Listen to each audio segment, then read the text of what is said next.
everyone. This is Mike Wolf, and welcome to the Spoon Podcast. Today's conversation is with the two co-founders of Kingdom Supercultures, Ravi Sheth and Kendall Dabagi. And the two announced a new $25 million funding round just this week, but that's not really why I'm talking to them. The reason I want to talk to them is the company's fascinating in that they are using modern compute power and artificial intelligence to look for new novel combinations of cultures that really have never been found before. And part of the reason they're doing that is by virtue of the strengths these two co-founders bring. Kendall comes from a background where he actually sold two companies, one in the world of internet security, another one he co-founded with Ashton Kutcher, a content company, sold both of them. Ravi took a more traditional route through academia, thought he was going to be a professor, that comfy life of a professor, but he went on a very transformational trip to the Gates Foundation here in Seattle. And after that, he thought maybe he could affect change in a bigger way by being an entrepreneur. The two connected at college, and from there, they started talking. They started the company, and it took them a little while to kind of figure out what exactly they wanted to do, but they came up with this idea around building a large biobank, the largest biobank in the world, they claim, of cultures, and then they're applying artificial intelligence, modern compute to look for novel combinations in a much faster way than you would normally be able to do that. And so they are working with some of the largest food companies in the world at this point. And so I'm really interested to see where this company goes. I had a really good conversation with them. I hope you enjoy it. But before we get to that, I just want to tell you that we will be bringing back the Supercultures Summit on November 9th and 10th of this year. Go to superculturessummit.com. We'd love to have you there.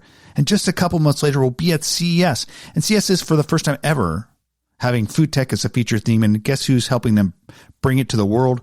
The Spoon. So if you want to be a sponsor for that, just drop us a line as sponsor at thespoon.tech. We'd love to have that conversation. But also, I'd just love to see you in Vegas. It'll be the first time that I actually go to like a big tech conference. And I have to tell you, I was actually at my first actual conference yesterday in Seattle, like the first time in like a year and 7-8 months, I actually kind of went. I was like that awkward, rusty social feeling where you feel like you don't know how to talk to people. It was one of those, but in a conference setting. So, but it was kind of good. It was good to actually get out there and see people. I spoke on a panel in Seattle at the Tech Home conference talking about the modern kitchen and how technology is going to change all that.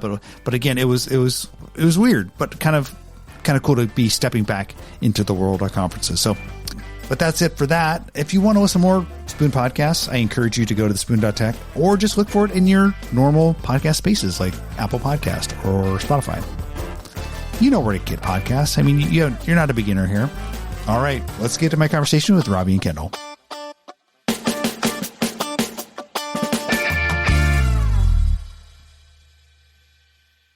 Hey, well, I'm very excited to be here with the co-founders of Kingdom Supercultures. I have with me today Kendall Dabagi, the CEO of Kingdom Supercultures, and Ravi Sheth.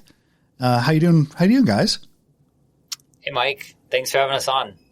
Yeah, I'm excited to have you. I'm excited to have both of you. It's an interesting time for you guys. I think you just announced a big funding raise. Was to the tune of something like $25 million or so? Yeah, we just announced that today, actually. And I think that comes after at least maybe $1 million or so a year or two ago. Is that right? Yeah, we raised about $3.5 million in seed funding over the year prior to that. Okay. And the company's been around for what, just a couple years? Yeah, we incorporated the business in the summer of 2019. So we're only a couple of years into it, but this builds upon technologies and work that we've done for many, many years. So it's an outgrowth of ideas and work that we've been doing for a long time before this. Awesome. Well, let's talk a little bit about how you got where you are now. But before we do that, just very quickly for the listeners, describe Kingdom Supercultures. If you were to give an elevator pitch at a party, telling someone what you are doing, what is the product? What are you guys selling? To distill it very simply, we make it easy for food, beverage, and personal care manufacturers to create exciting products that are healthier and more sustainable. And so what we do as a business is we design and supply supercultures, which are a new class of natural ingredients where we mix and match naturally occurring microbes from the food system that are already consumed by people into new combinations that can then be used to make plant-based yogurts and cheeses that taste like dairy, lower alcohol wines and beers with the same full body and flavor as regular ones, and personal care products that can use these supercultures instead of artificial chemicals for the same or better functional benefits. I think you've practiced that pitch a little bit. It sounds pretty polished. I think that's great. So, but let's kind of go back to the beginning, your origin story, right? I want to hear, how you guys came up with the idea. Was there like an aha moment where you guys working together at university and said, hey, here's some research we're doing. Let's build a company. How did it all get started? Ravi and I had very different paths that ended up bringing us together at Columbia University, which is where we met. So for myself, a lot of this journey was driven by health issues that I had when I was younger. Food allergies, some autoimmune stuff, a particularly acute digestive issue. And long story short, I eventually realized that the way to address many of these problems that weren't really being fixed by traditional medical approaches was through focusing on my gut microbiome. And so I started adding fermented foods to my diet, had incredible health improvements that I hadn't seen on different pharmaceutical drugs and other treatment regimes. And I just became fascinated by this white space that it felt like many people didn't know that much about. And so in 2016, after my most recent startup was acquired, I went back to school at Columbia, became a microbiome researcher for 3 years, not really knowing exactly what I wanted to work on, but knowing that I had incredible fascination and excitement about this new field and wanting to learn everything that I could about it. And so back at Columbia is where I met Ravi. We did a lot of work together in the Wang Lab, which he can speak to. Yeah, so I come from a very different background. I did my undergraduate work in the field of synthetic biology, studying bioengineering. And then for my after that, I went and did a PhD at Columbia in Harris Wang's lab, where I was really starting at the mid kind of beginning stages of the microbiome field. We were able to use DNA sequencing to start understanding all of these really complex ecosystems of microbes that live in and on our bodies. And my PhD work was really focused on developing some of the foundational tools to really start measuring these microorganisms, understanding how they interact with each other over space, over time, and how they function as ecological systems. And during my PhD, I basically thought I was going to be on an academic track. All of my advisors told me that, strongly encouraged me that I should go and become a professor. And that was basically what I was going to do.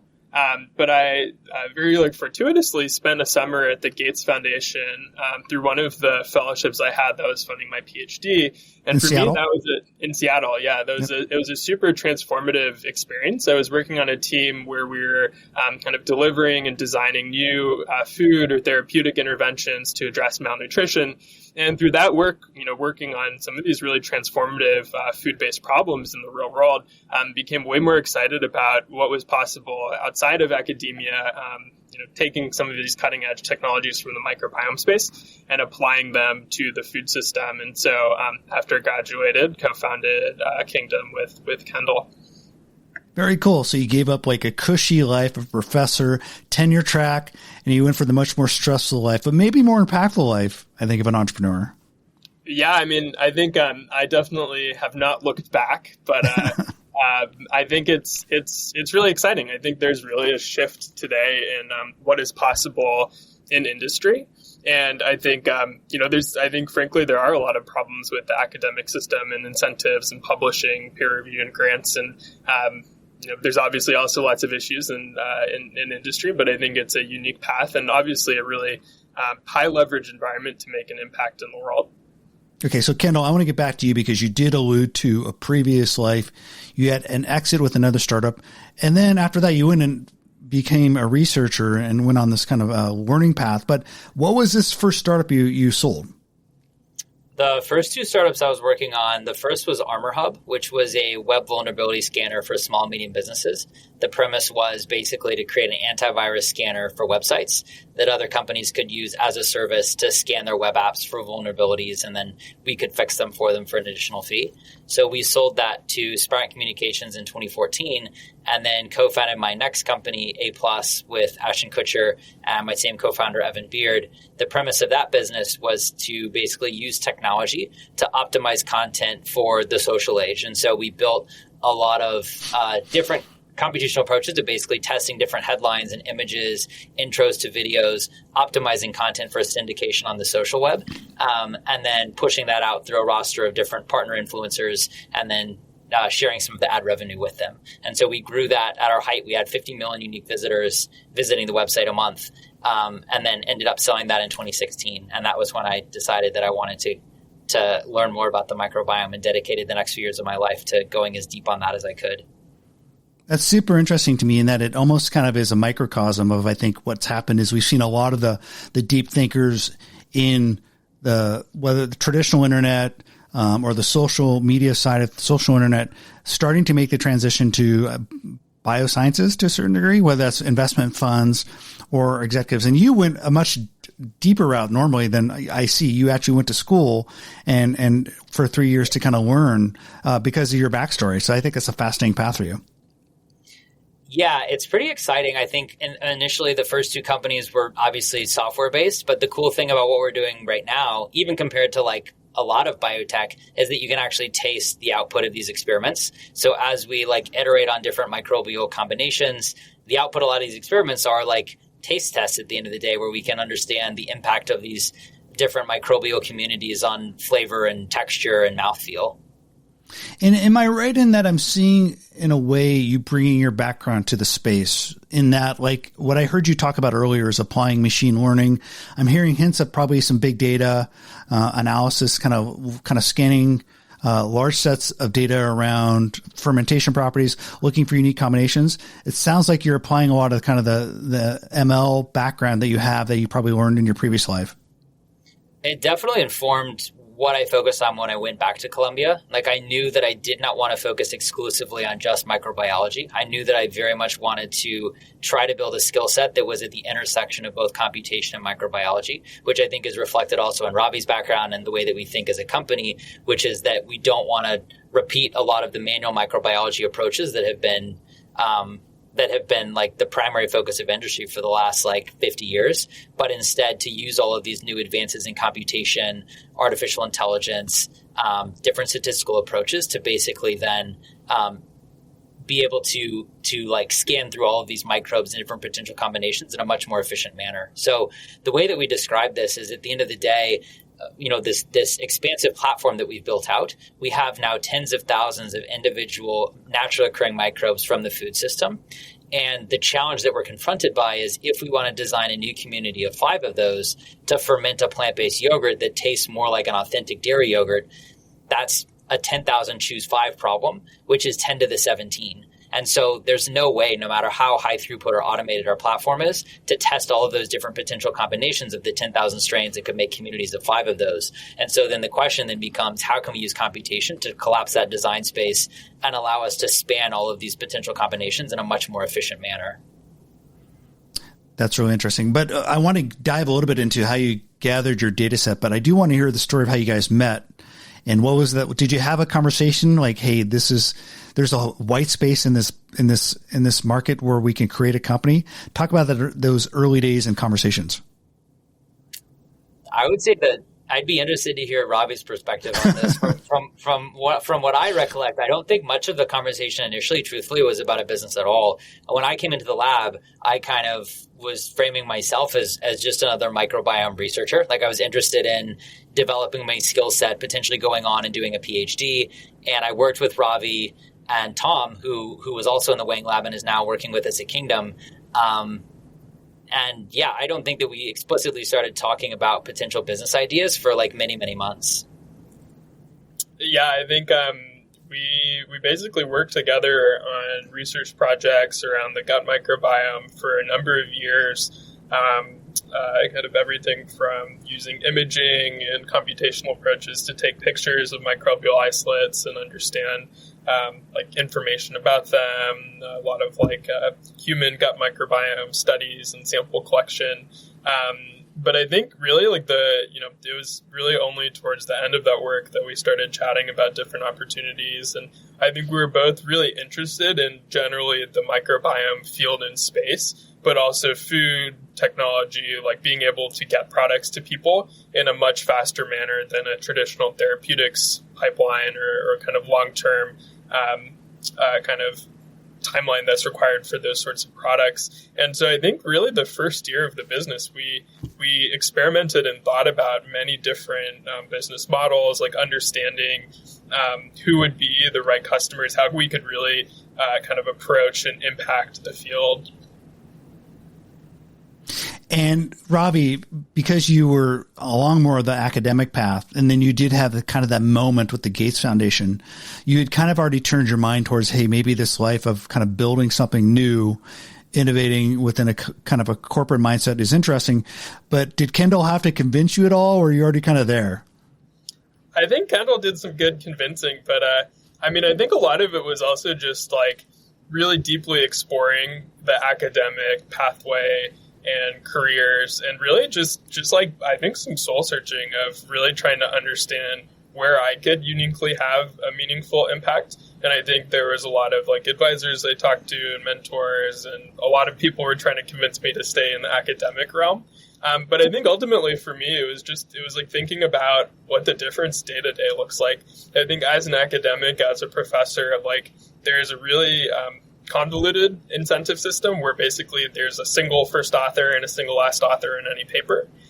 It's very much it incentivizes very much like building a name for yourself over building and kind of bringing to the world great ideas. Obviously, that's a part of it, but I do think there's an emphasis on kind of like the personal aspect of things that in some ways can be counterproductive to great science. And I think ultimately, like at a startup, at a company, you're much closer to real world problems. I think even thinking back to a lot of the work I did, even in my PhD, you don't see the impact of what you're doing potentially for many decades. And I think there's this really, really special opportunity in industry to go and become a detective and understand what the real problems are, and then use the right technologies and build the right technologies to go and solve those problems. And for me, that's I think what really changed my mind about it, is being close to problems and being able to like make an impact today. Okay, you spent the first year or so really toying with different ideas, searching for what the business model will be. But what I heard you say in our pre-conversation, you do have today what you claim to be the world's largest biobank of microbes, and you're using data analytics and machine learning to kind of scour through that and look for novel combinations. How did you build this large database? Was this something where you used kind of open source data? Did you get it through your own kind of first party research? How did you acquire all this data? That's I think one of the most fun aspects of the business is really a lot of the work to really build out this biobank required us to go and scour all over the U.S. for all sorts of fermented foods. And so for the first part of the business, and we're still actively doing this, we went out and found every single fermented food we could get our hand on, from miso, sauerkraut, kimchi, ginger beer, water kefirs. We've been doing some work in the alcoholic fermentation space, grape must, different grains, hops. And we basically used robotic automation and kind of high-throughput pipelines to go in and pull out individual microorganisms from those complex communities, and then deeply characterize them, log them, store them in an automated kind of platform.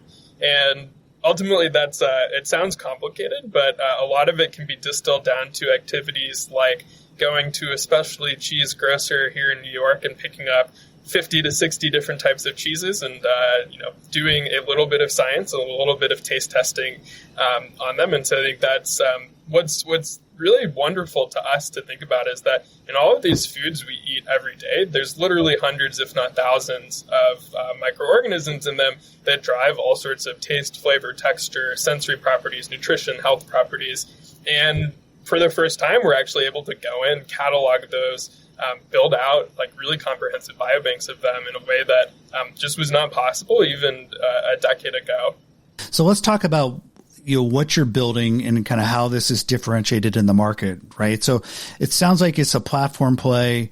It's a company that you're providing a platform upon which food companies, which are your customers, you can provide them with ingredients that are essentially novel ingredients based on these combinations that you've arrived at using your computational biology.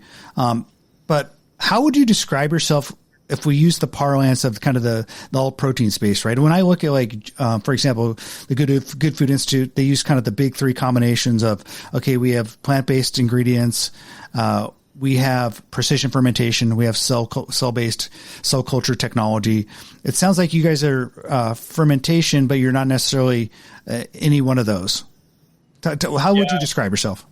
I think the best way to place this would actually be to tell you like the historical story of where we see ourselves and where we're going. And so many thousands of years ago, our ancestors discovered a variety of fermentation processes. They were able to take basic animal or plant substrates, transform them with fermentation into something entirely new. This was the basis for some of the most iconic products we still consume today, from beer, cheese, wine, yogurt. In many cases, this invention process was very serendipitous. People basically left out like milk in a vat, and some lactobacillus and streptococcus jumped in and transformed it into yogurt, made it shelf stable, made it taste delicious. That process could take hundreds, if not thousands of years for our ancestors to discover. More recently, we've been able to go and commercialize a very small subset of those microorganisms as a society and use those as ingredients in food. So everything from the cheddar cheese industry to yogurts to beers and wines relies on a few dozen microorganisms that we've been able to select from these complex communities and scale up. Even more recently than that, in the last 10 to 20 years, we've been able to use synthetic biology and genetic modification to go into these individual microorganisms and endow them with new functionalities, have them make new compounds with these synthetic pathways at really, really high titers. What we're doing is something that's actually quite different than all of those technologies, and we really think it's kind of a forward-looking next generation of where fermentation is going. And so what we're building is really trying to recapitulate what we already find in nature. How do we intentionally take not just the few dozen microorganisms, but the literally millions of microorganisms that are found in nature, and then intentionally assemble them into full ecosystems, or what we call supercultures, with emergent functionalities. And this is what nature already does. In any given environment, there's, like we said, like hundreds to thousands of microorganisms that work together, really a 1 + 1 = 3 type process where they do things that any individual microorganism cannot do. But this has been something that's not really possible to start even thinking about or working with biology at these scales up until the last few years, when we've actually been able to dive into the microbiome space and generate these sort of foundational data sets and tools to understand microbial ecology. And so we really work with biology at this ecosystem scale. Our units of action are individual natural microorganisms. We don't have to genetically modify them. And we can assemble them into intentional combinations where they're able to kind of impact these food matrices, remove off flavors, add to kind of function, texture, sensory aspects in a way that's just not possible in kind of this holistic manner with synthetic biology or kind of these more synthetic biology, kind of genetic modification type approaches. Right. So unlike genetic modification, a CRISPR-like approach, you're not basically going in there and using scissors. You're not also, from what I'm understanding, you're not using what would be called synthetic biology. You're accelerating using your machine learning and your understanding of this big database. What could happen if you did these unique combinations, right? Is that a good description? Yeah, that's exactly right. I mean, I think the analogy we like to use is it's not dissimilar from a farmer cultivating different crops and choosing the best ones and kind of putting them in the right places in a field and growing them and delivering them. In a very similar manner, we're looking to nature, we're embracing and learning from everything that natural biology has to offer, and we're applying cutting-edge kind of approaches in science and technology and computation to then select them intentionally and really accelerate this process that we've already been able to do as a kind of society, but making that invention process much, much faster. Our goal is to get this to a point where we can, go and invent entirely new types of naturally fermented, sustainably produced products in the order of weeks and months, not hundreds of years. Yeah, I think what's really exciting to us is that we feel like we're really pioneering an entirely new field of science, where up until now, synthetic biology has really focused on this question of how do we get a single strain to produce a single compound at really high titers. And the whole class of problems that we're working on is completely distinct. But it's exciting in the sense that what we're doing is basically taking entirely natural microorganisms and just rearranging them into different combinations. So like Ravi was saying, we think in some ways this is almost akin to the agricultural revolution, where for the first time in human history, we domesticated all of these different plants and animals and figured out how to grow them up and then use them for different purposes, whether that was as crops or then like to lay eggs, for instance. But in this case, what we're doing is we're essentially like domesticating all of these microbes that already exist in our food system. We already know they're safe to eat because we're consuming them actively on a daily basis in large quantities. And what we're doing is actually understanding first who they are, getting their whole genome sequence, and then understanding secondly what they do, like what are their metabolic capacities. And then as Ravi mentioned, when we start to combine them into different combinations, what kinds of things can they do? What kinds of emergent functionalities can we then endow them with by putting them together into new combinations? And this is really something that is an entirely emergent field in science right now. And so we feel like that in some ways is the most exciting aspect of what we're doing, is that the technology approach is completely distinct from what anyone else is working on right now. And I think the closest comparison would really be these ingredient companies that sprung up in the 20th century. And what they did is they basically compiled these really large libraries of all of these artificial chemical isolates. They deeply characterized them, understood what they were, what they could do, and then they figured out how to put them together into different combinations. And then they sold those as ingredients that now power the modern consumer products industry across food, beverage, and personal care. These combinations of different chemicals are responsible for the differences in flavor and texture and mouthfeel and nutrition and functional properties of all of these different products that we use and consume on a daily basis. And what we're excited by is the fact that, driven by consumer trends, like the fact that consumers want products and therefore ingredients that are more natural, they're healthier, that are more sustainable, and then consumer product manufacturers desire to deliver on that, but not having sufficient innovation from existing ingredient suppliers, that there's this massive white space and unfilled gap to go out and do what these really large ingredient suppliers did in the 20th century in a very artificial way, but to do so in a completely natural manner for the first time in human history. Am I right in saying that first revolution was like driven by chemical science, right? And like I think what you're doing here is driving kind of a new revolution using microbiology? Yeah, that's exactly right. And I think, to be clear, like chemistry and biochemistry has had one amazing impact on our food system. Like, we have safe foods that can be cheaply distributed across the world. Like, that's done amazing things for society at large. But I think it's also been a very reductionist approach where like there may be significant unintended consequences of processed foods, of like foods that no longer have diverse microbial metabolites in them, that have a very reductionist approach to saying, hey, what are the kind of top 3 to 4 compounds that I need to recapitulate this taste or flavor, or to add this antifungal property, or to add this emulsification property, where these were optimized in a very specific manner. Like, I want this compound to do something very specific. And I think what we're doing is we're building on biology, which I think is a very different platform technology. Ultimately, like the microorganisms that we work with in biology in general is a very systems level process. Like, everything works in the context of a complex interaction of proteins and individual organisms, and any change can actually have many different outputs in terms of chemicals, metabolites, and ultimately taste, sensory, health, nutrition. And so I think, what's exciting to us is we're able to use and finally kind of leverage a lot of the tools that biology has always had, but really like approaching that with modern scientific tools and computation. I want to ask a little bit about the process, right? So you're kind of using machine learning and AI to power through this large database and look for novel combinations, which to me is all happening in kind of on a computer, right? So when you actually find something you think is going to create a unique property, a unique taste, a unique ingredient, do you then take that into the lab and try to put rubber to the road, make sure it actually works in a lab? Yeah. So I think there's 2 parts of our platform, maybe 2 to 3 parts of our platform that I say are really the core engine to what we do.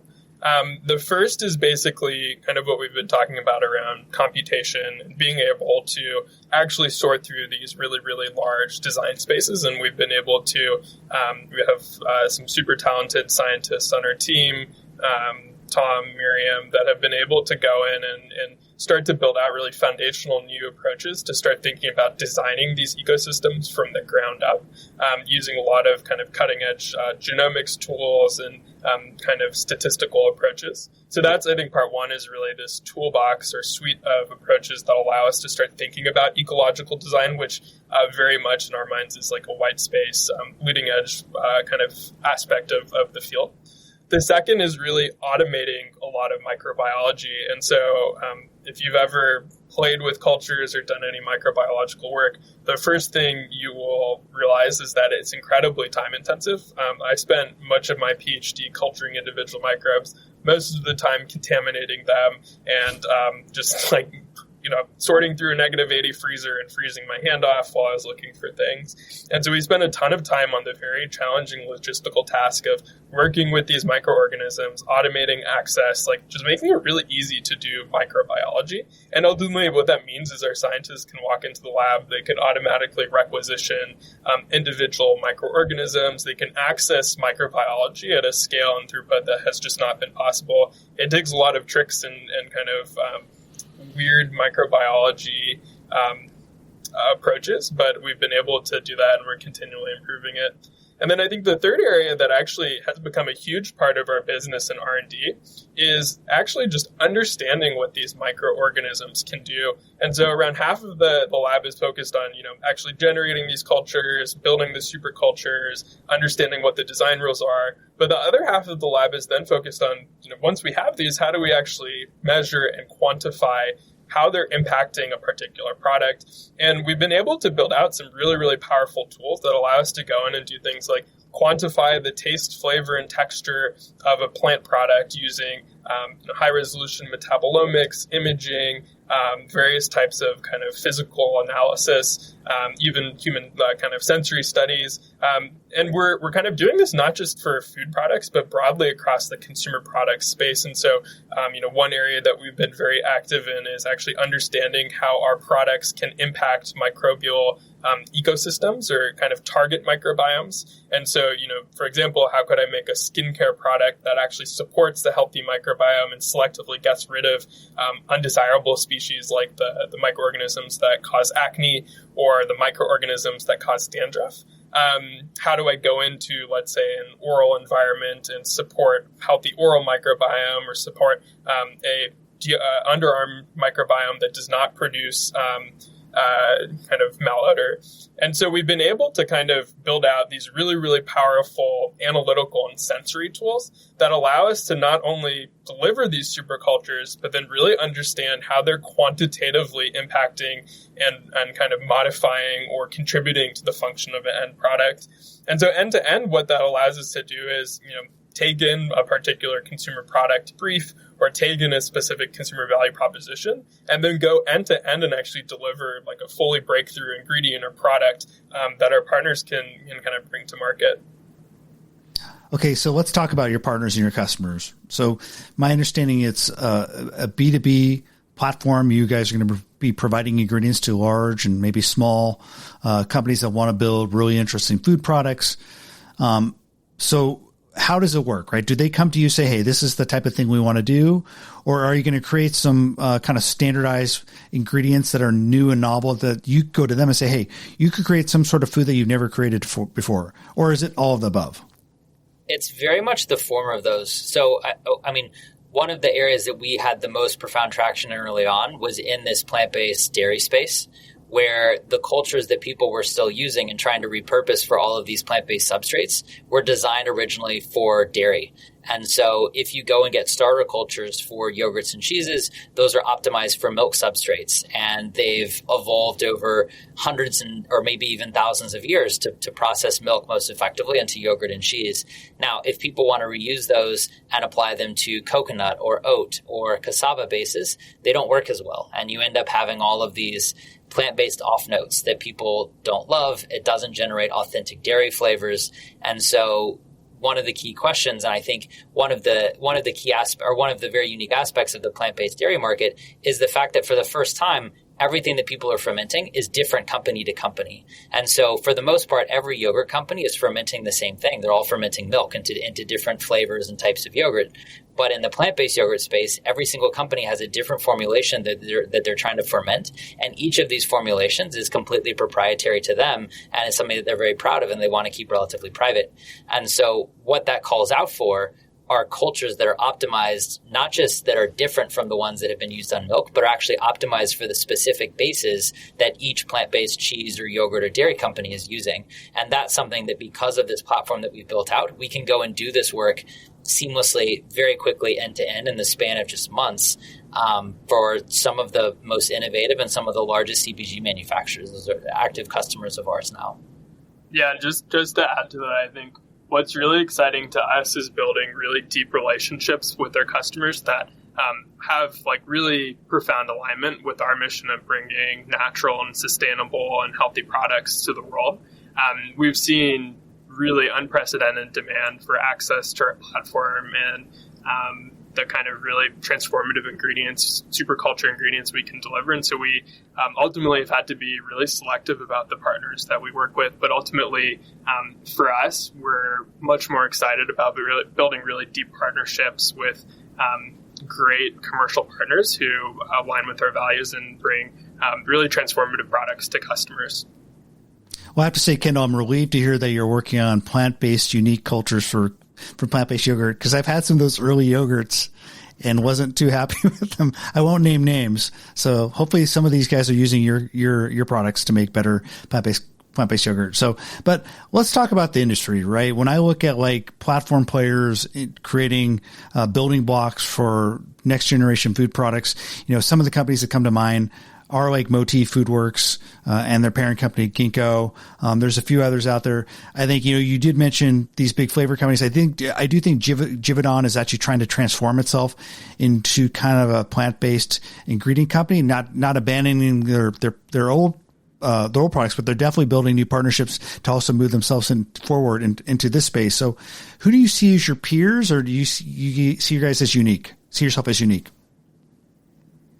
I think from a technology perspective, I think we're certainly very unique in the specific technology offering we're bringing, which is really perfecting and building the science around assembling natural microbial cultures. There's obviously a number of culture houses that exist today, the Christian Hansen's, Lallemans of the world, that have built very big businesses around supplying cultures, but their entire businesses are really centered on supply of commodity cultures at very, very large scales and not rapidly customizing these cultures. That's what we're focused on at the end of the day, is delivering these cultures that will ultimately enable really this Cambrian explosion of new types of fermented products and naturally produced products.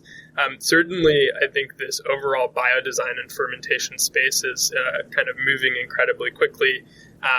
From the synthetic biology angle, from the protein production angle, from novel protein sources.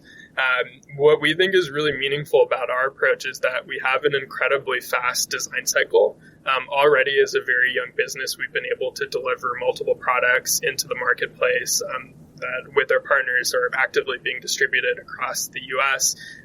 We've been able to deliver cultures to some of the highest end restaurants in the world, like Love in Madison Park, where our cultures are providing kind of unique tastes and flavors and textures on their vegan kind of butters and creme fraiches. And so I think for us, what we really are excited about is our design cycle and ability to take products to market very, very quickly, rather than the multi-year, multi-million-dollar design cycles that are required in the traditional biodesign and fermentation space.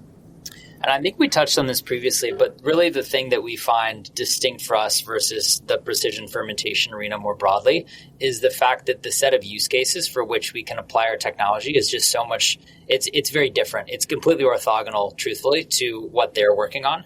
And so as opposed to going out and trying to find or engineer a single microbe to create a single protein or a single compound at really high titers, we don't optimize for a specific compound, but instead we work with our partner set of customers to optimize against marketing claims or consumer benefits. And so if a customer comes to us and they want to create a consumer product with some new functional benefit. I don't want to give an example at risk of accidentally mentioning like a product that we're working on in confidence with a customer. But if we want to go and execute on that, say that customer doesn't know what the particular compound is that they want to create that will have that effect, but they just know that they want to deliver this, some new marketing claim or some new consumer benefit. We're able to go and put together a new culture that will go and deliver against that consumer benefit. Especially, and I think what the technology is optimized for is specifically these use cases wherein the mechanism may be pleiotropic and there are actually like multiple mechanisms involved. And there's not just a single compound that is going to deliver against this health claim. You can't just deliver a single compound and improve the flavor or texture of a plant-based product. Or affect a microbial community on somebody's skin, for instance. These are much more complex problems for which you really need to be able to design an entire community where the community then has some emergent functionality that's able to address this marketing claim or consumer benefit in a way that a single compound never could. What you're saying is your platform's so powerful, it can actually meet the marketing claims, the wild marketing claims of some companies out there. So rather than sometimes you'll have companies make claims and they can't ever meet them, but it sounds like you guys can meet those claims. They want to say they want this amazing flavor. You guys can help them get there. Yeah, I think what customers really like about working with us is kind of twofold, which is one, they can come to us with a marketing claim or a consumer benefit. They don't have to have already identified the particular compound that they want us to make. That would be a problem better suited for a biodesign company.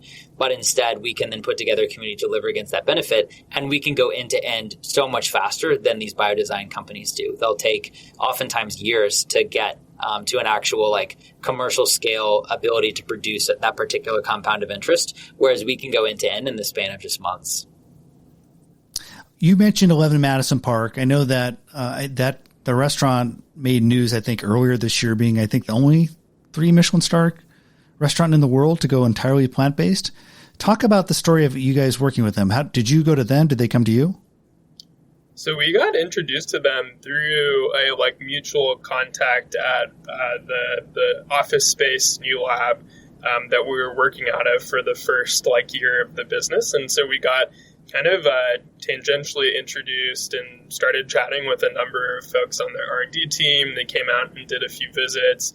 This was all right before the COVID-19 pandemic hit the restaurant industry. And so actually before the pandemic, we were working with them on interesting tastes and flavors for their existing menu. We actually had kind of developed some custom fermented sauces for them.